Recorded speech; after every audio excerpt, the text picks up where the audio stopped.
이사야 60장 1절 한 절입니다. 우리 다 같이 함께 큰 소리로 함께 읽으시겠습니다. 일어나라 빛을 발하라 이는 내 빛이 이르렀고 여호와의 영광이 내 위에 임하였음이니라. 아멘. 여러분 새해 복 많이 받으시길 바랍니다. 우리 황현주 집사님을 비롯해서 몸이 불편한 여러 우리 장로님, 집사님, 성도님들 모두에게 하나님의 치유의 은혜가 임하기를 우리 주님의 이름으로 축원합니다. 2014년 한 해는 우리 모두가 영적으로 깨어 일어나는 한 해가 되기를 바랍니다. 우리 한번 옆에 있는 분에게 서로 한번 축복하면서 인사하겠습니다. 깨어 일어납시다. 한번 해볼까요? 깨어 일어납시다. 2014년에는 대각성 운동이 우리의 신앙생활과 우리의 가정과 교회 안에 일어나게 되기를 바랍니다. 흔히 사람들이 금년은 청마의 해라 그래서 말처럼 질주하며 달려가야 되겠다라고 말을 합니다. 그런데 막 달려가기만 하면 곤란합니다. 무엇을 위해서 달려갈 것인지, 어디로 갈 것인지, 어떻게 할 것인가 먼저 깊이 생각을 하고 달려야 합니다. 정신적인 각성, 영적인 각성이 먼저 필요하다는 것입니다. 이 각성이란 말은 깨우는 것, 일으켜 세우는 것이라고 말할 수가 있습니다. 이 각성의 반대말은 잠재우는 것, 수면이죠. 혹은 최면.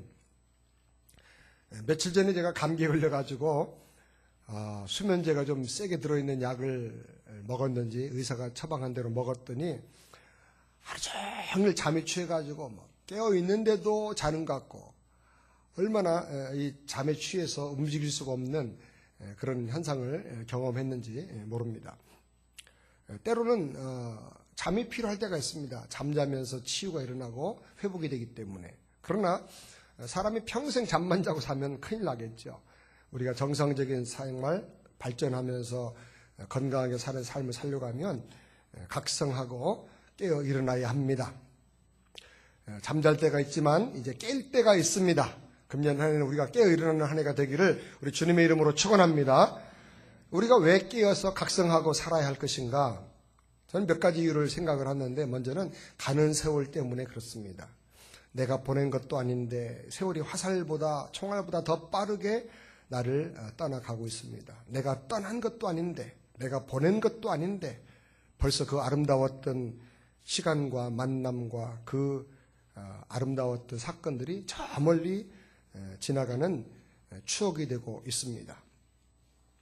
세월은 떠나가면서 내 청춘을 가져갑니다. 그리고 내 건강도 하나하나 가져갑니다. 그리고 내 머릿속에는 기억력을 지우는 커다란 지우개 하나를 던져놓고 갑니다. 그래서 나이가 들면 점점 기억력이 사라지기 시작합니다. 핸드폰을 냉장고 속에 집어넣고 냉장고를 열어보지도 않고 핸드폰을 찾아다니는 주부들이 참 많다고 합니다. 손에 키를 들고 키가 없다고 안절부절하고 한참 서성거리고 찾아다니는 사람들. 안경을 끼고서도 안경 도대체 어딨냐고 안경을 찾아 헤매고 다니는 수많은 사람들. 또 교회에서 보면 성경책을 항상 교회에 놓고 다니면서도 내 성경책 누가 훔쳐갔다고 가져갔다고 불평해하는 그런 분들. 다 남의 얘기가 아닙니다. 세상이 너무 빨리 변하고 있습니다. 이건희 씨가 아내와 자기 이름의 성씨만 빼고는 다 바꾸라고 했다고 하는데 정말 기업이 이 무한 경쟁의 시대에서 살아남으려고 하면 변화에 목숨을 걸고 집중을 해야 할 것입니다. 그래서 기술과 제품과 디자인과 아이디어는 정말 끝도 없이 매일매일 새 것이 쏟아져 나옵니다. 근데 정말 바꿔야 할 가장 중요한 나는 잘 안 바꿔진다는 데 이게 문제가 있습니다. 내가 바꿔지지 않는데 사람들은 너를 바꾸려고 합니다. 그러니까 싸움만 일어납니다. 나를 안 바꾸고 환경만 바꾸려고 하니까 인간이 계속 소외를 당하고 갈등을 느끼게 되는 것입니다. 그리고 끝없이 방황합니다. 환경도 바꿔보고 사람도 바꿔보고 방법도 바꿔보고 사는 동네도 바꿔보고 다 바꿔봤는데 여전히 삶에 달라지는 게 없거든요. 그러니까 사람이 결국은 방황하고 공허에 빠져버리고 마는 것입니다. 세상이 더 악해지기 때문에 우리가 깨어 일어나야 합니다. 지금 미국은 이미 동성애를 합법화해가지고 오히려 동성애를 반대하는 사람을 이상한 사람으로 몰고 가는 이런 아주 악한 분위기가 이 사회에 정착되고 있습니다. 최근에 또 콜로라도에서는 세계 최초로 마리화나 대마초를 과거에는 치료용으로는 조금 허용을 했는데 이제는 오락용으로 개인 취미용으로도 얼마든지 구할 수 있다고 판매할 수 있다고 허락하는 법안을 통과시켜버리고 말았습니다. 뿐만 아닙니다. 스마트건이라는 기가 막힌 총이 또 미국에서 만들어졌는데 이걸 쏘기만 하면 백발백중이라고 합니다. 어린아이가 쏴도 백발백중입니다. 컴퓨터로 총알의 탄도나 바람이나 거리나 또 상대방의 움직임 이런 걸 다 계산해가지고 조준을 해주기 때문에 방아쇠만 당기면 1km 이상 떨어진 거리에서 정확하게 명중을 시킨다고 합니다. 앞으로 담배 사듯이 대마초를 사서 피우고 다니면서 정신이 오락가락하면서 스마트건을 가지고 마음에 안 들고 속상하다고 아무한테나 총질해대는 사람들이 나타나지 않을까. 정말 앞으로 미래를 생각할 때 정말 우리가 답답한 마음을 금하지 않을 수가 없는 것입니다. 왜 이런 걸 허락해 주는가 물어보니까 돈이 되기 때문입니다. 돈 되기 때문에. 돈이 되고 많은 사람이 원하기 때문에.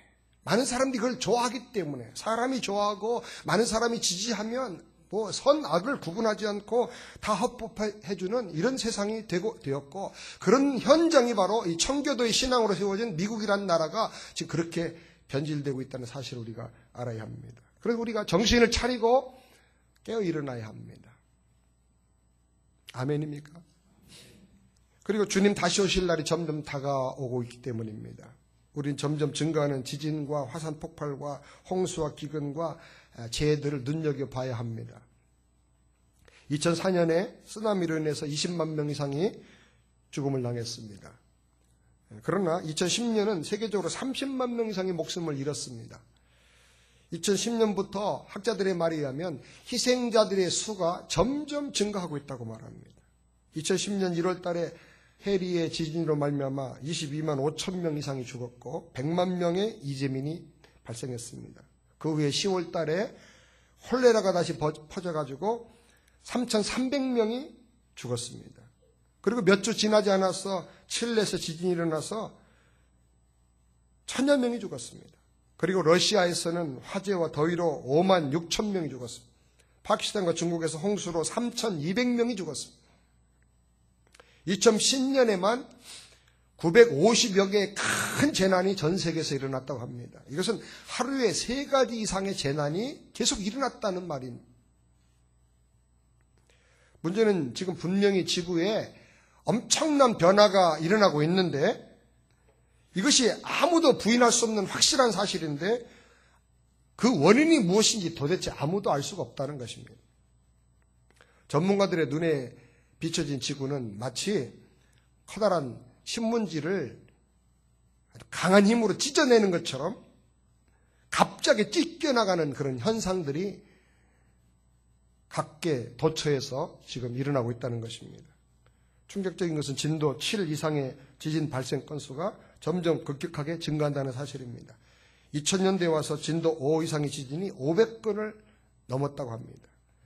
지진 발생 건수는 지난 9년을 돌아볼 때 그 강도와 빈도수가 600% 이상 증가했다는 겁니다.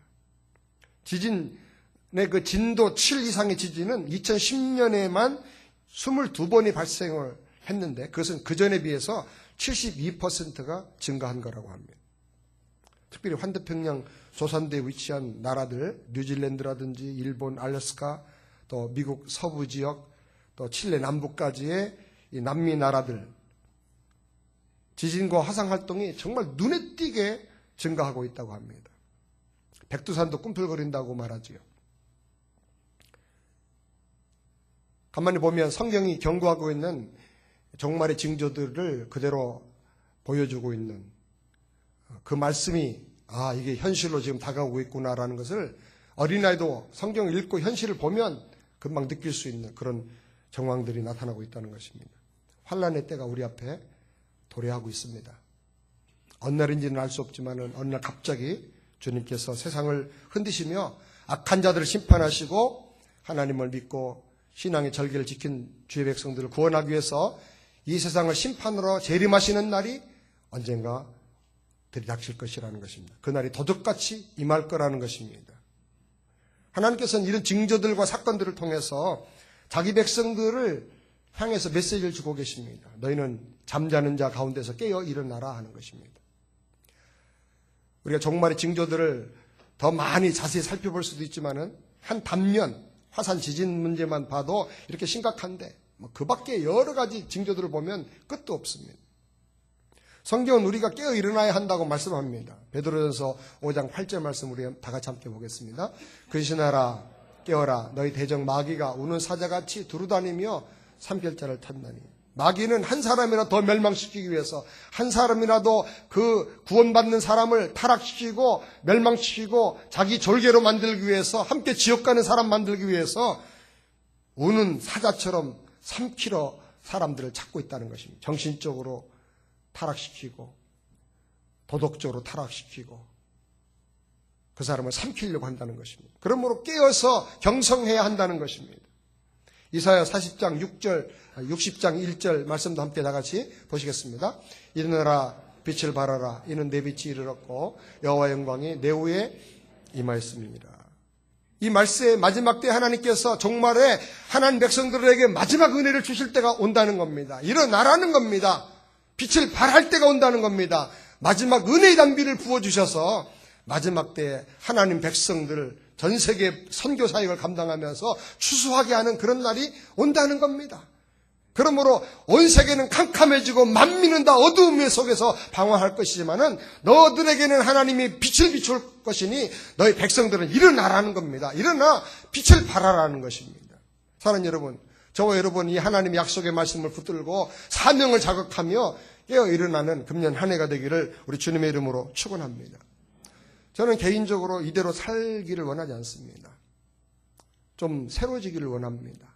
어떻게 하면 남은 여생을 좀 더 하나님 기뻐하게, 하나님 기뻐하는 그런 삶으로 좀 새롭게 살 수 없을까 늘 고민합니다. 이랬다 저랬다 많은 고민을 합니다.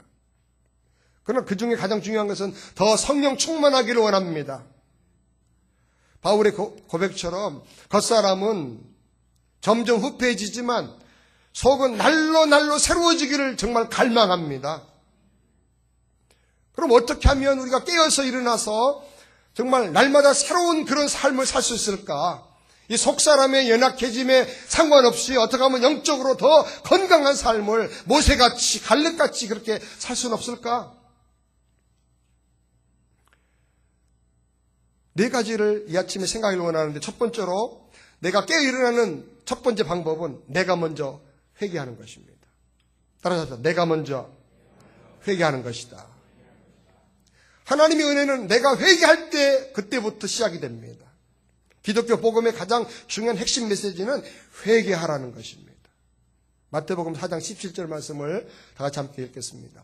이때부터 예수께서 비로소 전파하여 가라사대 회개하라 천국에 가까웠느니라 하시더라. 예수님이 오셔서 천국 복음을 전하실 때 제일 처음에 외친 말씀이 회개하라는 것입니다. 회개는 내가 죄인인 것을 인정하고 깨닫고 고백하고 통회하고 죄를 미워하고 후회하며 하나님께로 돌이키는 것입니다.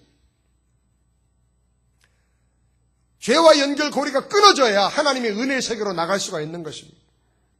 회개는 구원에 이르는 회개와 성화에 이르는 회개가 있습니다. 두 가지 성격이 좀 다르지만은 우리는 다 같이 회개라고 말할 수가 있습니다. 하나님 회개할 때 은혜를 주십니다. 회개할 때 구원을 주십니다. 회개하는 사람을 하나님께서는 은혜 주시고 축복하시고 붙들어 주신 걸 믿으시기 바랍니다.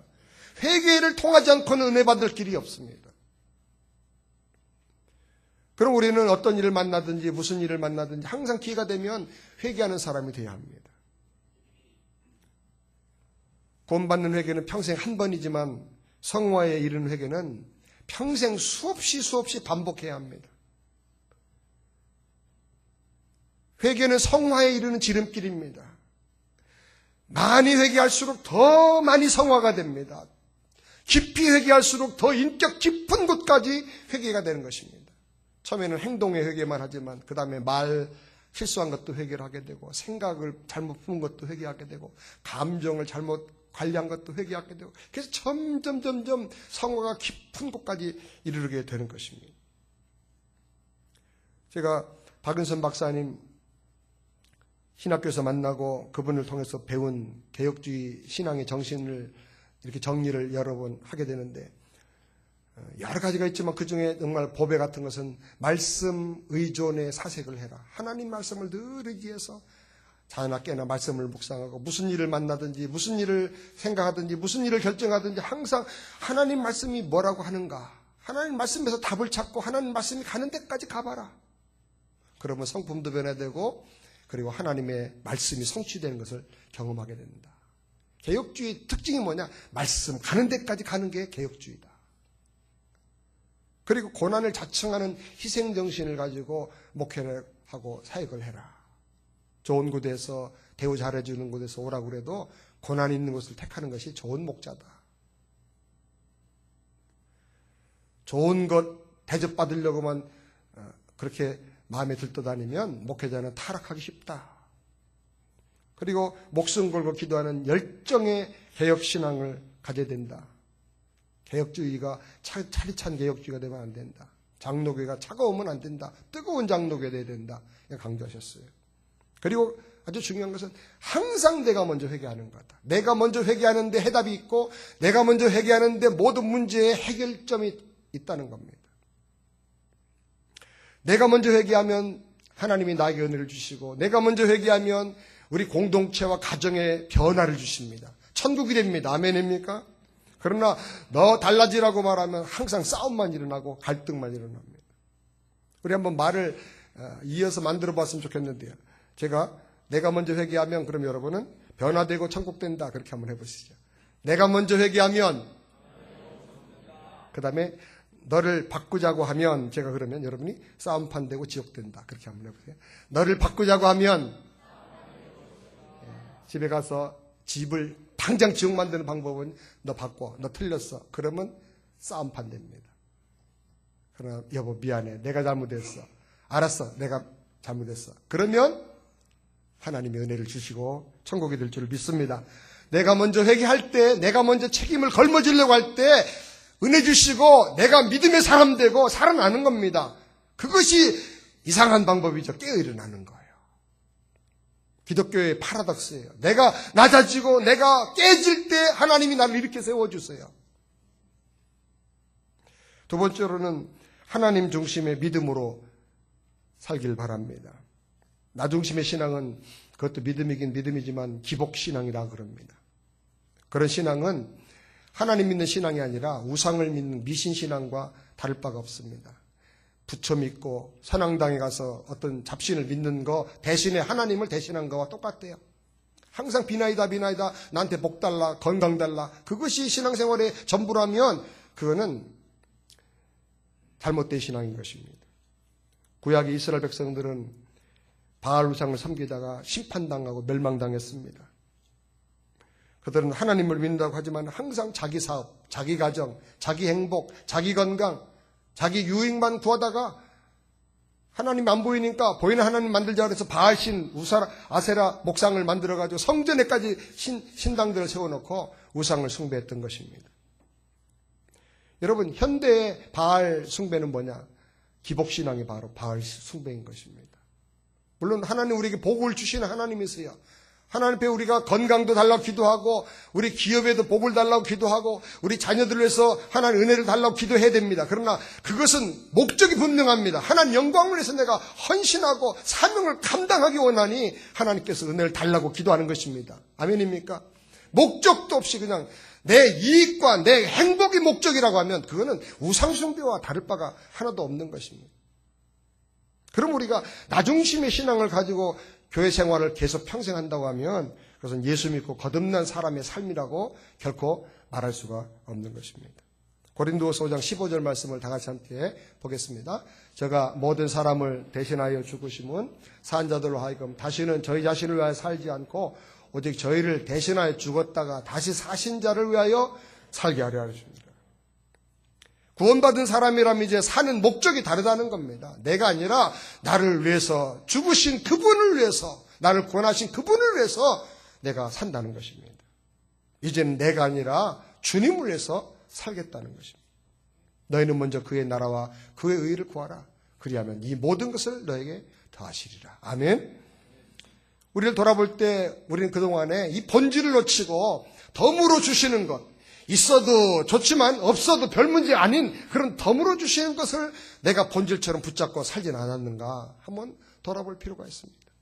정말 그 나라, 하나님의 나라와 하나님의 영광을 위해서 내가 하나님의 기쁨을 위해서 표대를 정하고 살면 이 모든 것을 하나님께서 더해 주시는 것입니다. 그러면 여러분, 교회 생활을 내 행복 중심으로 하지 말고 하나님 영광 중심으로 하시게 되기를 주님의 이름으로 축원합니다. 그러면 신앙이 갑자기 달라지고 아주 깨어 일어나게 되고 정신이 달라지게 되는 것입니다. 그 다음에 세 번째로 말씀 그대로 헌신하고 순종해야 되겠습니다. 이제 우리 삶의 원리와 방향이 하나님 중심이 되고 성경 중심으로 돌아가야 합니다. 우리가 어떻게 하나님 중심으로 살 수 있을까? 우리가 어떻게 하면 회개할 수 있을까? 어떻게 하면 깨어 일어나서 각성할 수 있을까? 그것은 바로 성경으로 돌아가는 길밖에 없는 것입니다. 성경은 하나님께서 우리에게 거울로 주신 말씀입니다. 그래서 우리가 성경을 대할 때 먼저 나 자신의 이 흉악한 모습, 부족한 모습을 발견하게 됩니다. 또 성경에는 하나님의 마음이 담겨 있습니다. 그래서 하나님이 나를 향해서 어떤 마음을 가지고 사랑하시는가를 성경을 읽으면 발견하게 됩니다. 그리고 성경에는 하나님의 자기의 그 모습을, 전능하심과 능력과 끝없는 하나님의 인내와 사랑을 다 계시해 보여주셨습니다. 성경을 읽으면 우리가 하나님을 경외하는 믿음의 도리를 배우게 되는 것입니다.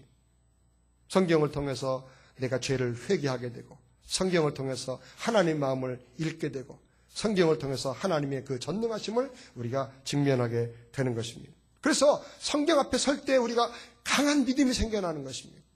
아무리 믿음이 좋고 받은 애가 많았어도 한 달 정도만 말씀 안 듣고 성경을 보지 않고 예배 못 드리고 다녀보세요. 거의 불신자 수준의 신앙으로 떨어져가지고 목사도 교회 가기 싫어집니다. 한 달만 안 다녀보세요. 그러면 거의 불신자 수준으로 떨어집니다. 이제 가사 상태에 빠져버립니다. 그러나 내가 연약하고 부족해도 문제가 있어도 자꾸 말씀 앞에 서서 말씀을 가지고 답을 찾으려고 하고 말씀에서 하나님 음성을 달라고 그러고 기도하고 나가면 하나님께서 어느 순간에 말씀을 쫙 열어주세요. 한 말씀 딱 열어주시면 그걸로 그냥 한 방에 인생의 문제가 해결될 때가 많고 막혔던 것들이 뚫릴 때가 많은 것입니다. 사랑하는 여러분, 하나님 말씀은 내가 편하고 좋아도 순종해야 되지만 내게 불편하고 나를 찌르고 책망해도 그 말씀에 순종을 해야 되는 것입니다. 저는 처음에 성경을 읽다가 나한테 은혜가 되고 막 감동되는 구절만 빨간 줄 막 찾는데 나중에 한 두 번째 읽으니까 은혜를 받고 읽으니까 책망하는 구절이 정말 막 더 중요한 말씀인 걸 깨닫고 거기 더 열심히 줄을 치게 되었어요. 나중에 보니까 걸레가 돼요. 성경이 걸레가 되더라고요. 사랑하는 여러분, 우리 신명기 29장 9절 말씀을 다 같이 함께 한번 보십시다. 큰 소리 한번 읽겠습니다. 그런즉 너희는 이 언약의 말씀을 지켜 행하라. 그리하면 너희 하는 모든 일이 형통하리라. 하나님이 이 언약의 말씀을 잘 지켜서 순종을 하면 우리 삶이 정말로 윤택하게 되고 형통하게 되는 것입니다. 하나님과 나 사이에 막힘이 없고 하나님 뜻에 따라서 정도로 가면서 하나님의 지원하심을 우리가 경험하며 살게 되는 것입니다. 사랑하는 여러분, 형통한 삶의 길은 다른 데 있는 게 아니라 하나님 말씀에 있는 걸 믿으시길 바랍니다. 하나님 말씀이 해답이고 하나님 말씀이 강한 믿음의 비결이고 하나님 말씀이 성화의 비결인 것입니다. 그러므로 항상 우리가 이 말씀을 붙들고 살아야 됩니다. 영국 에딘버러 의과대학교에 심프슨 박사가 있었습니다. 이분이 늘 고민하는 것은 수술할 때마다 환자들이 너무너무 아파서 고통스러워하는데 이 환자들 좀 안 아프게 수술할 방법은 없을까? 옛날에는 마취제가 없으니까 그냥 환자가 너무 심하면 그냥 망치로 뒤통수를 때려가지고 기절시키든지 아니면 그냥 술을 시컷 먹이든지 아니면 나무 깎은 걸 이빨 사이에 껴가지고 그냥 꽁꽁 묶어가지고 소리를 못 지르게 비명을 참게 이렇게 하면서 억지로 생으로 이렇게 수술을 했었지 않습니까? 그러니 얼마나 힘들겠어요. 의사들은 잘 아시지만은 너무 고통 심해가지고 쇼크로 죽는 경우도 있어요. 너무 고통을 못 견뎌가지고. 그러니 이게 수술은 해야 되겠고, 이게 마취는 안 되고, 얼마나 고생을 했어요. 그런데 어느 날 이분이 고민하고 성경을 읽다가 창세기 2장 21절을 읽는 중에 무릎을 치고 그냥 환호를 했어요. 여호와 하나님께서 아담을 깊이 잠들게 하시고 그 갈빗대를 취하고 살로 채우셨다. 이거구나. 여기 의학용어가 그대로 다 있는 거야. 의사가 해드릴 일이 다 여기 있는 거야. 하나님이 이걸 하신 거야. 그래가지고 이분이 거기서 착안해가지고 마취제를 발견한 거예요. 그래서 오늘 우리가 병원에 가서 수술할 때 그냥 푹 자고 일어났는데 수술 다 되는 것이 된 게 바로 이래서 된 거예요. 할렐루야. 스탠더드 오일 회사라고 여러분 아시죠? 스탠다드. 세계적인 굴지의 그 오일 회사인데, 어느 날 그 회사가 조그만 때 간부가 성경을 묵상하다가 머릿속에 번개불처럼 스쳐 지나간 단어 하나가 딱 이렇게 남는데, 다시 또 보다가 거기서 이렇게 어떤 아이디어를 얻게 됐습니다. 출애굽기 2장 3절 말씀인데, 모세 엄마가 갈대 상자에 모세를 뉘어가지고 나일강에 띄우기 전에 그 갈대 상자의 안팎을 뭘로 칠했다 그랬죠? 역청으로 칠했더라. 역청이 영어로는 피치라고 되어 있는데, 이 피치가 원유란 뜻과 같아. 그래가지고 즉시 자기네 회사의 지질학자 찰스라는 사람을 그 모세의 부모가 이제 그 살았을 것으로 생각되는 나일강 유역으로 생각되는 고센 지역의 그 나일강 유역으로 보내가지고 탐사를 하게 했어요. 그랬더니 거기에 엄청난 석유가 매장되어 있었어요. 그래가지고 이집트 최대 유전을 발굴하게 되었고, 이 스탠드 오일 회사가 굴지 회사로 성장할 수가 있게 됐다는 것입니다.